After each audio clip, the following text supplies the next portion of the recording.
The House of Representatives taking the first steps to protecting access to abortion at the federal level. It is in reaction to the overturning of Roe v Wade. The first bill would preserve access to abortion nationwide at the federal level. The second bans anyone from restricting a woman's ability to cross state lines to get an abortion in states where it is legal. Tonight, I talked with Congresswoman Lizzie Fletcher, who represents part of the Houston area and authored one of the bills. Approximately 1,400 Texans are traveling out of the state each month to get the reproductive health care services that they need. And now what we see are that people in Texas are threatening them with criminal prosecution for leaving the state, threatening people who are helping them, threatening their employers who cover their travel expenses. Both House measures have an uphill battle, though, where 60 votes in the Republican majority Senate are required to advance legislation. Laws restricting abortion are having a trickle-down effect. Doctors say more Texas women are working to get on some form of birth control. And there are also new restrictions on some cancer-fighting drugs. Melissa Correa looks into the unintended impact of the Supreme Court ruling.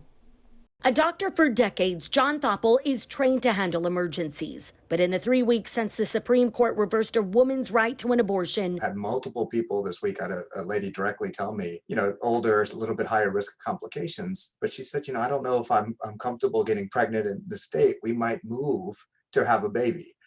And that breaks my heart. If she's thinking it, I know others are thinking it. Thoppel is hearing of a rising trend among 3,000 Texas doctors. We are definitely seeing an increase in calls for contraceptive counseling. Like IUDs, a type of long-term birth control implanted into a woman's uterus. An IUD is reversible contraception that is as effective as tying your tubes. Birth control could soon be available without a prescription within a year. HRA Pharma is asking the FDA to allow Opill, a progestin-only pill, to be sold over the counter. Meanwhile, prescriptions for methotrexate are becoming harder to fill. A major chain that's here based in Austin has made it a policy that they won't fill methotrexate because of the state's latest anti-abortion laws. Methotrexate, doctors say, is the standard of care for ectopic pregnancies. That's when a fertilized egg implants outside the uterus. The egg cannot survive, and if left to grow, it can damage a woman's organs and cause life-threatening loss of blood.